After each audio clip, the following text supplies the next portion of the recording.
ஒரு பழமொழி இருக்கிறது. பசி ருசி அறியாது, நித்திரை சுகம் எதிர்பார்க்காது. இந்த இரண்டும் ஒருவனுக்கு ஏற்பட்டு விட்டால் அதை அப்பொழுதே அவன் ஆட்கொள்ள வேண்டும். பசியினாலே வாடுவதை விட ருசி இல்லை என்றாலும் வயிற்றை நிரப்பினால் அவனுக்கு நிம்மதியான தூக்கம் வந்துவிடும்.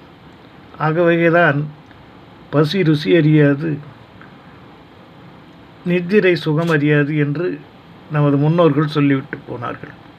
இவை இரண்டும் சரியாகத்தான் இருக்கும். சிந்தித்து பாருங்கள்.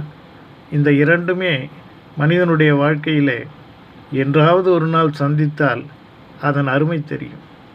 அதற்காக நாம் வாட வேண்டாம். இருந்தாலும் புரிந்து கொண்டால் போதும். சிந்திப்போமா? எல்லாம் இன்பமயம்.